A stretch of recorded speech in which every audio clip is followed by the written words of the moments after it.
ውድ ቻናላችን ቤተሰቦች እንኳን ወደ ቻናላችን በደና መጣችሁ። ትናንትና ምሽት ላይ በተደረገ ጨዋታ እንግዲህ ሊቨርፑል በፒኤስጂ በፔናልቲ 4-1 በሆነ ውጤት ተሸንፎ ከሻምፒዮንስ ሊግ ውድድር ውጪ ሆኗል። ከዛም በኋላ እንግዲህ አሰልጣኝ አርነ ስሎት እንደዚሁም ደግሞ ቨርጂል ቫን ዳይክ በጨዋታው ዙሪያ የሰጡት አስተያየት አለ። እሱን ይዤላችሁ መጥቻለሁ። እስከ መጨረሻው ደቂቃ ድረስ አብራችሁኝ እንድትቆዩ በአክብሮት ጋብዛለሁ። ሰብስክራይብ፣ ላይክ፣ ሼር እያደረጋችሁ የቻናሉ ቤተሰብ እንድትሆኑ በአክብሮት ጠይቃለሁ። እንደዚሁም ደውላን በመጫን ደግሞ ሁሉ ጊዜ ሊቨርፑል የሚመለከቱ የተለያዩ ዜናዎችን ዘገባዎችን ይዤ ስመጣ ወደ እናንተ ቶሎ እንዲደርስ ማድረግ ትችላላችሁ ማለት ነው። አሁን በቀጥታ እንግዲህ ወደ ሰጡት አስተያየት እንገባለን። በመጀመሪያ እንግዲህ አሰልጣኝ አርነ ስሎት የሰጡትን አስተያየት እንመለከታለን። በመጀመሪያ አስተያየት የሰጡት እንግዲህ በጨዋታው ዙሪያ ነበረ።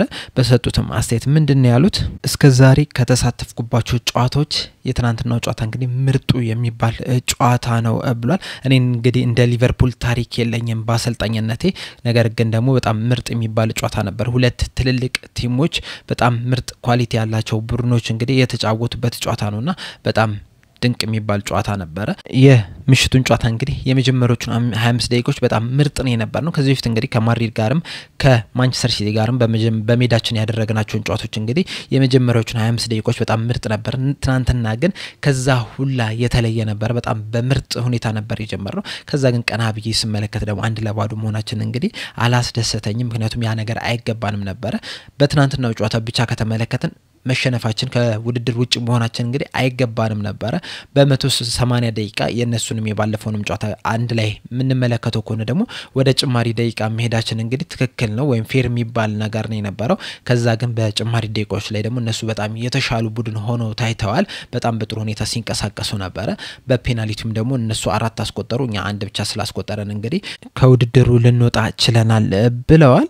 በቀጣይም ደግሞ አስተያየት የሰጡት ከሻምፒዮንስ ሊግ ውድድር ስለመውጣት ነበር። በሰጡት አስተያየት እንግዲህ ምንድነው ያሉት? በመውጣታችን እንግዲህ ደንግጠናል፣ ሾክ አድርገናል። ምክንያቱም እንግዲህ በጣም ምርጥ የሚባል ጨዋታ ነበር የተጫወትነው። በተለይ ደግሞ በሻምፒዮንስ ሊግ እንግዲህ እስካሁን ድረስ ባደረግናቸው ጨዋታዎች ጥሩ የሚባል እንቅስቃሴን ማድረግ ችለን ነበር። ትናንትና ግን ተሸንፈን መውጣት ችለናል። እስካሁን ድረስ እንግዲህ አላናገርኳችሁም፣ ነገር ግን ደግሞ አምና እንግዲህ ጭራሽ ሻምፒዮንስ ሊግ መሳተፍ አልቻልንም። ካቻምናም ደግሞ በሜዳችን 5-2 በሆነ ውጤት በማድሪድ ተሸንፈን ነበር የወደቅነውና መውደቅ ካልቀረ እንደዚህ አይነት ጠንካራ የሚባል ጨዋታን አሳይተህ በጣም ተፎካክረህ እንደዛሬው አይነት ጨዋታን ተጫውተህ መውደቅ ይሻላል። ቢያንስ መውደቅ ካልቀረና በጣም ትግል አድርገን ነበር እስከ መጨረሻው ድረስ መፋለም እችለን ነበርና ተጫዋቾቹ ባሳዩት ነገር እንግዲህ በጣም ደስተኛ ነኝ። በመፋለማቸው እስከ መጨረሻው ድረስ እንግዲህ በጣም ኮርቼባቸዋለሁ። በተጨማሪም በአለም ዙሪያ ያሉ ደጋፊዎች እንዳለ እንግዲህ ይሄንን ጨዋታ እንደተዝናኑበት እርግጠኛ ነኝ። እስከ መጨረሻው ድረስም ሳይቆም ዝም ብሎ ቢቀጥልም እንግዲህ የሚያዩት አይነት የማይሰለች አይነት ጨዋታ እንደሆነም ደግሞ እርግጠኛ ነኝ ብለዋል። በተጨማሪም ያነሱት ነገር ደግሞ ምንድነው በሊግ ፎርማት እንግዲህ አንደኛ ወተን እንደ ፓሪስ ሴን ጀርሜን ያለ ጠንካራ ቡድን መቅጠማችን እንግዲህ እድለቢስነታችንን ነው የሚያሳየው። በጣም ጠንካራ የሚባሉ ቲሞች ናቸው። ጥሩ ተጫዋቾች አሏቸው፣ ኳሊቲ ያላቸው ተጫዋቾች አሏቸውና በእነሱም እንግዲህ ተሸንፈን መውጣት ችለናል። በመጨረሻው ለቀጣይ አመት እንግዲህ ከዚህ የበለጠ ጠንከረን እንመጣለን ብለዋል። በቀጣይነት አስተያየት የሰጡት ደግሞ በተጫዋቾች ጉዳት ላይና በቀጣይ ሳምንት ላይ ባለው የፍጻሜው ጨዋታ ላይ የተጫዋቾቹ ድካም ምን ያህል ተጽዕኖ አለው በሚለው ላይ ነበር አስተያየት የሰጡት። እሳቸው ምንድነው ያሉት?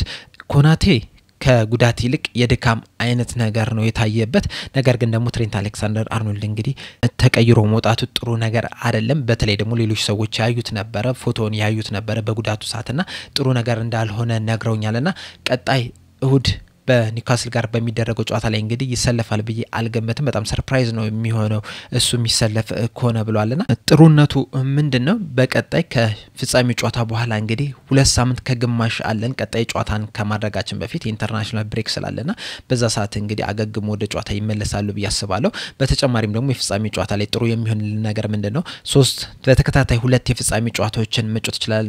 ቀጣዩ 3ኛ የፍጻሜው ጨዋታችን ነው። ከሳውዛምፕተን ጋር ያደረግነው ከፒኤስጂ ጋር የሚያደረግነው እንግዲህ የፍጻሜ ያህል ነውና በዛ ሜንታሊቲ ውስጥ ነው አሁንም ያሉት ደጋፊዎቹም እንግዲህ በዛም ድረገድ እንግዲህ እስካሁን ድረስ ይደግፉን ነበርና እሁድ ለተም እንግዲህ ይሄ ድጋፋቸው እንደማይቋረጥ ተስፋ አደርጋለሁ። ከዛም ደግሞ ቀጣይ ከኢንተርናሽናል ብሬክ በኋላ ለሚመጡ 9 የጨዋታዎች እንግዲህ የፕሪሚየር ሊግ ጨዋታዎች ብቻ ነው የቀሩና ለዛም 9 ጨዋታዎች እንግዲህ እስካሁን ድረስ ባሳየነው ኢንቴንሲቲ ደጋፊዎቹም እስካሁን ድረስ ባሳዩን ድጋፍ የሚቀጥል ከሆነ እንግዲህ የመጨረሻውን ጊዜ ለማየት በጣም ነው ምጓጓው ብለዋል። ቀጣይነትም አሴት የሰጡት ደግሞ በፔናልቲው ዙሪያ ነበር። እንግዲህ ትናንትና ሊቨርፑል በፔናልቲ ነው 4-1 በሆነ ውጤት ተሸንፎ የወጣውና በዛ ዙሪያ ላይ በሰጡት አሴት ምንድነው ያሉት? ተጫዋቾቹ የፒኤስጂ ተጫዋቾች በተለይ ጫና ውስጥ የገቡ አይመስልም ነበር ከሜዳ ውጭ መጥተው እንግዲህ ፔናልቲ መምታታቸው እና እግር ኳስ ላይ እንግዲህ ይሄ ነገር የሚያጋጥም ነገር ነው። ሁሉ ጊዜም እንግዲህ በፔናልቲ ልትወጣ የምትችልበት ቻንስ አለ። ከዚህ በፊትም እንግዲህ የተመለከትናቸው ጨዋታዎች አሉ። አሁን ለምሳሌ አርጀንቲና ኔዘርላንድን እንግዲህ በፍጻሜ አሸንፋ ነው ወደ ቀጣይ ዙር ማለፍ የቻለችው። ከዚህ በፊትም እንግዲህ የተለያዩ አጋጣሚዎችን መጥራት እንችላለን። በሊቨርፑል ውስጥ እንግዲህ ምንድነው ያለው ታሪክ የሚለውን ነገር እርግጠኛ አይደለም። ነገር ግን ደግሞ ሁለት እንደዚህ አይነት ጠንካራ ቡድኖች ሲገናኙ እንደዚሁም ደግሞ ሁለቱን ጨዋታዎች እንግዲህ በጣም የተቀራረበ ጨዋታ ሲሆን ማለት ነው እንደዚህ በውጤት የተቀራረበ ሲሆን እንግዲህ በፔናልቲ አሸንፈህ ማለፍ መቻል አለብህ። ያንን ነገር አላደረግንም። እነሱ አሸንፈዋል። ስለዚህ ወደ ቀጣዩ ዙር አልፏል። ነገር ግን እኛ ተጫዋቾች ደግሞ ነርቨስ አልነበሩም። ከዚህ በፊትም እንግዲህ ፔናልቲ ሲመቱ ነበር። አንዳንድ ጊዜ እንግዲህ እድል እንደዚህ ነው፣ ሌላ ምንም ልለው የምችለው ነገር የለም ብለዋል። በቀጣይ አስቴት የሰጡት ደግሞ በፎርማቱ ዙሪያ ነበር። እንደሚታወቀው እንግዲህ ሊቨርፑል በሊግ ፎርማቱ አንደኛ ሆኖ ነበር ያጠናቀቀው። እንደዛም ሆኖ ግን ከፓሪስ ሴን ጀርመን ጋር ደርሶታልና በዚህ አስቴት በሰጡት ምንድነው ያሉት?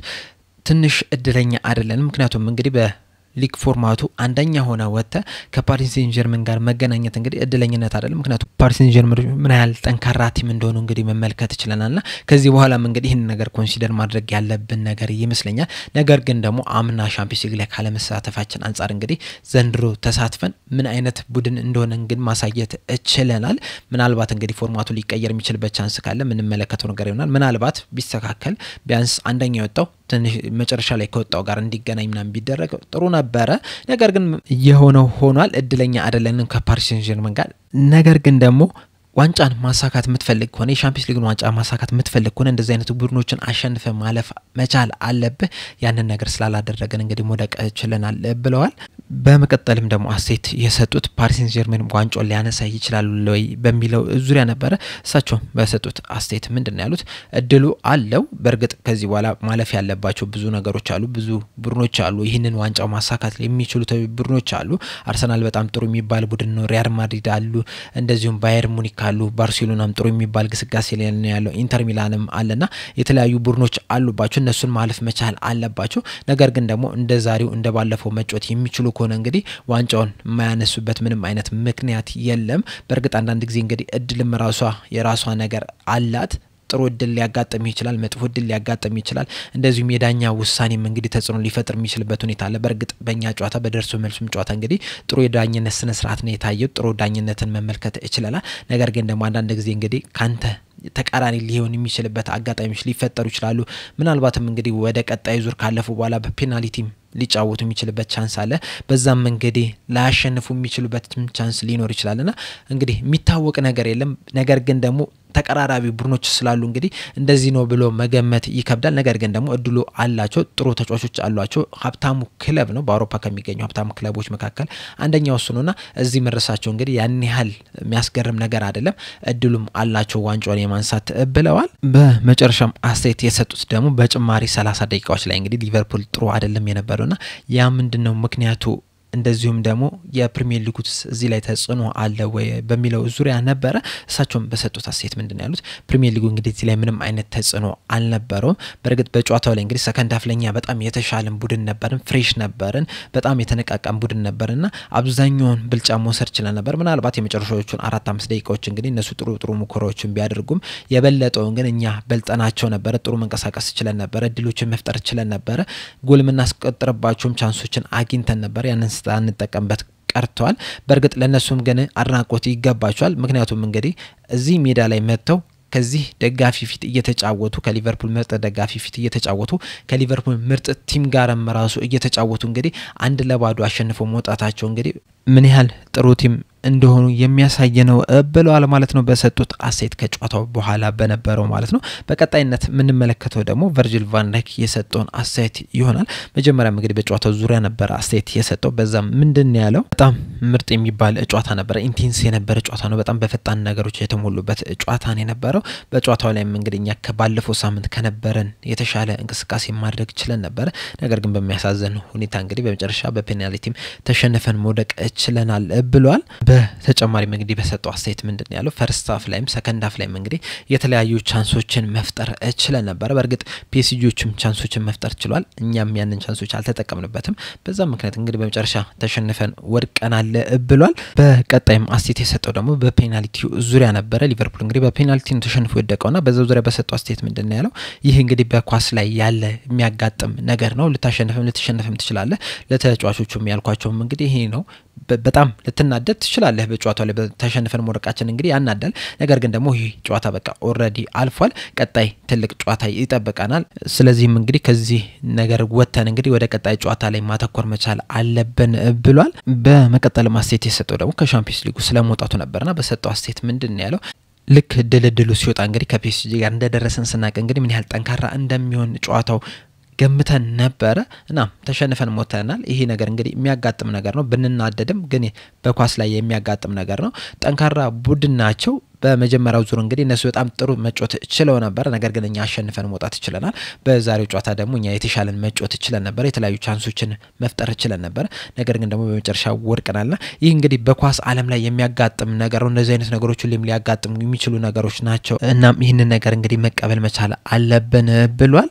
በቀጣይም አስተያየት የሰጠው ደግሞ በፓሪስ ሴን ጀርሜን ዙሪያ ነበረ። እሱም በሰጠው አስተያየት እንግዲህ ምንድነው ያለው? በመጀመሪያው ዙር ጨዋታ ላይ እንግዲህ እነሱ በጣም የተሻሉ ቡድን የነበሩት፣ በተለይ ደግሞ አንድ ለአንድ ነበር ማርክ ሲያደርጉ የነበሩት፣ በጣም ኢንቴንስ ነው የነበሩትና በጣም ሲያጠቁንም ነበረ። ያንን አሸንፈን መውጣት ይችላል በርግጥ፣ ነገር ግን ደግሞ በጣም የተሻሉ ቡድን የነበሩት እኛ ደግሞ ማለት ነው ትክክለኛውን ሶሉሽን በጊዜው ማግኘት አልቻልንም ነበር። በዛ ሰዓት እንግዲህ ፓሶቻችንም ጥሩ አይደለም የነበሩት እና መፍትሄዎችን ባለማግኘታችን እንግዲህ በጣም ተቸግረን የነበረው፣ ነገር ግን አሸንፈን ወጥተናል። በዛሬው ጨዋታ ላይ ደግሞ በጣም የተሻለ ቡድን ሆነን መቅረብ ችለን ነበረ። በተለይ ደግሞ በ90 ደቂቃ በርግጥ ጭማሪ 30 ደቂቃ ላይ ሲጨመር እንግዲህ ሁለቱም ቡድኖች ተዳክመው ነበርና ያ ነገር እንግዲህ ሁለቱም ቡድኖች እንዲከፋፈቱ አድርጎታል። ነገር ግን ደግሞ በ90 ደቂቃው ላይ እኛ የተሻለ ቡድን ሆነን ነበረ፣ የተሻሉ ቻንሶችን መፍጠር ችለን ነበረ እና ስለዚህ ጨዋታ እንግዲህ በጣም ብዙ ነገር ማውራው ነገር ሊኖር ይችል ነበር፣ ብዙ ሰዓትን ማውራት እችል ነበረ። ነገር ግን ደግሞ ከዚህ ውድድር ወጥተናል፣ ያንን መቀበል መቻል አለብን ብሏል። በመጨመር ምንድነው ያለው? ቀጣይ አመትም እንግዲህ ሌላ የሻምፒዮንስ ሊግ ውድድር አለ። ሻምፒዮንስ ሊግ ደስ የሚለው ያመቱ ስለሆነ እንግዲህ ለሚመጣው አመትም ሌላ እድል ይዞልን የሚመጣል ይሆናልና በዛም ላይ እንግዲህ የምንችለውን ያህል እናደርጋለን ብሎ በመጨረሻም አስተያየት የሰጠው ደግሞ በቀጣይ ሳምንት ጨዋታ ዙሪያ ነበር። ቀጣይ ሳምንት እንደሚታወቀው በሊግ ካፕ ፍጻሜ ጨዋታ እንግዲህ ከኒውካስል ጋር ይገናኛልና በዛ ዙሪያ በሰጠው አስተያየት ምንድነው ያለው? አሁን እንግዲህ ትኩረታችን የሚሆነው ማገገም ላይ ነው። በጣም ተዳክመን ነበር። እንግዲህ ቀጣይ ጨዋታ በጣም ከባድ የሚባል ጨዋታ ነው። ኒውካስሎች ጠንካራ የሚባሉ ቡድኖች ናቸውና ቶሎ አገግመን እንግዲህ ለነሱ መዘጋጀት መቻል አለብን። እናም እንግዲህ እንደ ትናንት ነው በተለይ 90 ደቂቃው ላይ እንደተጫወት ነው ጨዋታ ቀጣይ እሁድ የምንጫወት ከሆነ እንግዲህ የማሸነፍ ቻንስ አለን። ነገር ግን እንደዛ ለማድረግ ደግሞ አሁን ላይ እንግዲህ ቶሎ ሪከቨር ማድረግ መቻል አለብን፣ ለዛም መዘጋጀት መቻል አለብን። ስለዚህ አሁን ትኩረታችን እንግዲህ ሪከቨር ማድረግ ላይ ነው ብሏል ማለት ነው በሰጠው አስተያየት። እንግዲህ ይህን ይመስላል አሰልጣኝ አርነ ስሎትና ቨርጂል ቫን ዳይክ የሰጡት አስተያየት። በመቀጠልም የምናነሳው ደግሞ አንዳንድ ነጥቦች ነው። ትናንትና ከጨዋታው ላይ በሰራውላችሁ ማች ሪአክሽን ነበረ፣ ከዛ ላይ ካነሳውላችሁ በተጨማሪ ማለት ነው እንግዲህ ምን መለከተው አንደኛው ምንድነው የጨዋታው ጥራት ነው። ጨዋታው ትናንትና እንግዲህ በጣም የሚያስገርም ጨዋታ ነው የነበረው። በተለይ ለገለልተኛ ቡድን እንግዲህ በጣም ማየት የሚያስደስት አይነት ጨዋታ ነው። በተለይ ደግሞ 90ዎቹ ደቂቃ ላይ ማለት ነውና ጥሩ የሚባል ጨዋታ ነው የነበረው። በትናንትናው ጨዋታ ላይ እንግዲህ ፒኤስጂው በረኛ እንግዲህ ድንቅ የሚባልን ምሽት ማሳለፍ ችሏል። ፔናልቲ 2 መልሷል። በጨዋታዎች ላይ እንግዲህ ድንቅ የሚባሉ ሙከራዎችን ማድረግ ችሏል። ትናንትና እኔ እንደው በሊቨርፑል በኩል ትንሽ ያላስደሰተኝ ነገር ምንድነው በመጨረሻ ሰዓት ላይ የተደረጉት ቅያሪዎች ናቸው።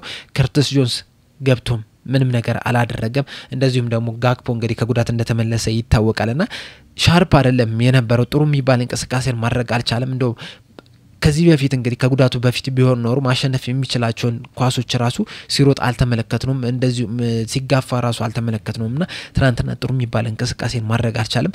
ከርቲስ ጆንስም እንግዲህ በተደጋጋሚ ከዚህ በፊትም ምናነሳው ነገር አለ ከርቲስ ጆንስ ሲነሳ እንግዲህ ሁሌም የሚነሳበት አንድ ችግር ምንድነው ከልክ በላይ ኳሱን ይዛልና ትናንትናም እንግዲህ ከአንዴም 2-3 አጋጣሚዎች ላይ ከልክ በላይ ኳሱን ይዞ እንግዲህ ተቀምጦ በካውንተር አታክ ፒኤስጂዎች ሲሄዱ ተመልክተናልና ይህን ነገር እንግዲህ ማስተካከል የማይችል ከሆነ ቀጣይ በሊቨርፑል ቤት ይቆያል ብዬ አላስብም ከሱ በተሻለ እንደም ኤሊት የተሻለ መንቀሳቀስ የሚችል አይነት ተጫዋች ነው በተለይ ኳሶችን በሚዝበት ሰዓት እንግዲህ ቶሎ ነው የሚለቀው ወደፊት ነው ሁሌም የሚያስበውና እሱ የተሻለ እድል ሊኖረው ይችላል ከዚህ በኋላ እንደዚህ አይነት አጫዋች ይዞ የሚቀጥል ከሆነ ከርቲስ ጆንስ ማለት ነውና በትናንትናው ላይ አሰልጣኝ አርነ ስሎት እንግዲህ ኮዲ ጋክፖን ከሚያስገቡት ይልቅ ኬዛን ቢሞክሩት ይሻላል ብዬ አስባለሁ ምክንያቱም እንግዲህ ኬዛም ቢያንስ እስካሁን ድረስ ልምምድ እያደረገ ነው ያለው ብዙ የምጮሻ እድል ባያገኝም ልምምዶችን እያደረገ ነው በዛ ላይ ፈጣን የሚባል ተጫዋች ነውና በርግጥ ጋክፖ የሆነ ሰዓት ላይ መጫወት መቻል አለበት ወደ ሪትም እንዲገባ ነገር ግን ደግሞ አንድ ትሬኒንግ ብቻ ነበር ያደረገውና እሱን ከማስገባት ይልቅ እንግዲህ ኬዛን ቢያስገቡ ይሻላል ብዬ አስባለሁ እንግዲህ ሌላኛው የሚነሳው የጉዳት ጉዳይ ነው እሱንም ትናንትና እንግዲህ በደንብ ለመናገር እንደሞከር ነው አሰልጣኝ አርነ ስሎትም እንደተናገሩት ከሆነ እንግዲህ የትሬንት አሌክሳንደር አርኖልድ ነገር እንግዲህ ትንሽ የሚያሳስብ ነገር ነው በተለይ ደግሞ ብራድሊ እንግዲህ አሁንም ጉዳት ላይ ከመሆኑ አንፃር እንደዚሁም ደግሞ ጆ ጎሜዝ ራሱ ጉዳት ላይ ከመሆኑ አንፃር ማለት ነው የሱ የሚጎዳ ከሆነ እንግዲህ ምናልባት ቀጣይ ላሉ ጨዋታዎች ትንሽ አስቸጋሪ ሊያደርግብን የሚችልበት ሁኔታ አለ በርግጥ ኳንዛ ተቀይሮ ከገባ በኋላ እንግዲህ ጥሩ የሚባል እንቅስቃሴን ማድረግ ይችላል ምንም እንኳን ወደፊት ሲሄድ እንግዲህ ከሌሎች አማራጮቻችን አንፃር ስንመለከተው ያን ያህል ጥሩ የሚባል አይደለም ነገር ግን ደግሞ መከላከል ላይ ጠንካራ የሚባል መከላከል ነው ለምሳሌ ጎሜዝም ቢገባ ብራድሊም ቢገባ ወደፊት መሄድ ላይ እንግዲህ የተሻሉ እንቅስቃሴን ማድረግ ይችላሉ ኳንዛ እንግዲህ ገና ነው ምናልባት ብዙ እዛ ቦታ ላይ ብዙ ስላልተጫወተም ሊሆን የሚችልበት ሁኔታ ሊኖር ይችላል ከዚህ በኋላ እንግዲህ እሱን የመጠቀም ቻንሳችን የሰፋ ነው በተለይ ደግሞ የሊግ ፍጻሜ ላይ እሱ በቋሚነት ይጀምራል ተብሎ ነው የሚጠበቀው እስካሁን ድረስ ባለው የኮናቴ ነገር ግን ሙር ወደ ድካም ነው ብሏል ምን እንደሚፈጠር እንግዲህ ምን መለከተው ነገር ይሆናል ከዚህ በኋላ እንግዲህ ቢያንስ 4 ቀናቶች አሉ ለዛ ፍጻሜ ጨዋታ ለመዘጋጀት እና በዚህ 4 ቀናቶች ውስጥ ምንድነው የሚፈጠረው የሚለው ነገር እንግዲህ ሲደርስ ምን መለከት ይሆናል ሌላኛው ከዚህ ጨዋታ በኋላ እንግዲህ ሊያሳስበን የሚገባው ነገር ምንድነው ከተጎደሉ ተጫዋቾች በተጨማሪ ማለት ነው ትናንትና ሊቨርፑል በጣም ብዙ ኢነርጂ ሉዝ ያደረጉ ይመስሉ ነበር በተለይ ደግሞ እነ ማካሊስተር አሁን በጣም ሲሯሯጥ ነበር ያመሸው ሙሉ 90 ደቂቃ እንግዲህ ምርጥ የሚባል ብቃቱን ማሳየት ይችላል ተቀይሮ እስከሚወጣበት ሰዓት ድረስ ማለት ነው ሳቡዝ ላይም እንደዚሁ ሲሯሯጥ ነበርና የነዚህ ተጫዋቾች ደግሞ ማለት ነው በተደጋጋሚ እንደዚህ አይነት ጨዋታዎችን እየተጫወቱ ነው የሚገኙ ባለፈው ሳምንት ከፓሪስ ሴንጀርመን ጋር ራሱ ተመሳሳይ እንደዚሁ በጣም ተዳክሞ ነው የታዩትና ምን ያህል ይሄ ነገር እንግዲህ ለእሁዱ ጨዋታ አፌክት ያደርጋቸዋል የሚለው ነገር እንግዲህ በጣም ትልቅ ጥያቄ ነው የሚሆነው ምክንያቱም ያም ጠንካራ ጨዋታ ነው የሚሆነው በተለይ ደግሞ ኒውካስሎች እንግዲህ ፊዚካላቸውን በደንብ የሚጠቀሙ ቡድኖች ናቸውና ያም ራሱ ብዙ ኢነርጂ የሚፈልግ ጨዋታ ከመሆኑ ወደ ኋላ አይለምና ምን ያህል የዛ ትናንትናው ጨዋታ እንግዲህ ቀጣይ ጨዋታን አፌክት ያደርጋል የሚለው ነገር እንግዲህ ምን መለከተው ይሆናል ሌላኛው የምናየው ነገር ደግሞ የሙሐመድ ሳላህን ነገር ይሆናል ማለት ነው ሙሐመድ ሳላህ ትናንትናም እንግዲህ የመጀመሪያዎቹን 5 ደቂቃዎች ላይ እንግዲህ 2 ቻንሶችን አግኝቶ ነበር ያን ነገር አልተጠቀመበትም ከዛ በኋላም እንግዲህ ሰከንድ ሃፍ ላይ 1-2 ቻንሶችን ማግኘት ይችላል ነገር ግን አብዛኛው ደቂቃ በሚባል መልኩ እንግዲህ ኑኔ ሜንዲዝ እሱን ተቆጣጥሮት ነበር የመጀመሪያው ዙር ጨዋታ ላይ እንግዲህ ሙሉ 90 ደቂቃ ጥሩ አይደለም የነበረው ሙሐመድ ሳላህ ትናንትና ትንሽ ጥሩ መንቀሳቀስ ቢችልም አብዛኛው ነገር ግን ሜንዲዝ ተቆጣጥሮት ነው የነበረውና ከዚህ በኋላ ይሄ የትናንትናው ጨዋታ የሙሐመድ ሳላህን ቆይታ ምን ያህል አፌክት ያደርጋል የሚለው ነገር እንግዲህ መመልከት መቻል አለበት ምክንያቱም እንግዲህ እንደዚህ አይነት ቡድኖችን ስትገጥም ፈጣን ተጫዋች ያስፈልጋል የሚሯሯጥ ተጫዋች ያስፈልጋል የሚመለስ ተጫዋች ያስፈልጋልና ያ ነገር እንግዲህ በሙሐመድ ሳላህ ስንመለከተው አልነበረምና የሱ ዓለም በርግጥ ይሄ ነገር አዲስ አይደለም እሱ ወደ ኋላ አይመለስም ብዙ ጊዜ አይተናል ዘንድሮ ብቻ አይደለም ከበፊትም ጀምሮ ወደ ኋላ አይመለስም ነገር ግን ደግሞ የሱ ወደ ኋላ አለመመለስ ተከላካይ ተጫዋቾችን ምን ያህል ክፍት ያደረገ ነው የሚለው ነገር እንግዲህ ተረጋጋሚ ጨዋታዎች ላይ እየተመለከተን ያለውና እንደዚህ አይነት እንቅስቃሴዎች ማብዛት የሱ ኮንትራት ላይ ምን ያህል አፌክት ያደርጋል የሚለው ነገር እንግዲህ መጨረሻ ላይ ምን መለከት ይሆናል በርግጥ እዛ ቦታ ላይ ተጫዋች ያስፈልጋል አሁንም እሱ ባይወጣ ራሱ ትክክለኛ የቀኝ ክንፍ ተጫዋች ያስፈልጋልና ይሄ ነገር እንግዲህ መጨረሻ ላይ ኮንትራት ዙሪያ ላይ እንደዚሁም ደግሞ ተጫዋቾች የማስፈረም ዙሪያ ላይ ምን ያህል አፌክት ያደርጋል የሚለው ነገር እንግዲህ ወደፊት ምን መለከተው ይሆናል ማለት ነው በአጠቃላይ በጨዋታው ዙሪያ ያሉት ነገሮች እነዚህን ይመስላሉ እናንተ በጨዋታው ዙሪያ ያላችሁን አስተያየት የሚለው ምን ነው የሚለው ነገር ኮሜንት ሴክሽን ላይ በመጻፍ አሳውቁን ሰብስክራይብ ላይክ ሼር ማድረግ እንዳትረሱ በቀጣይ በሌላ እስከምንገናኝ ድረስ እዚህ ላይ ያበቃው ቻው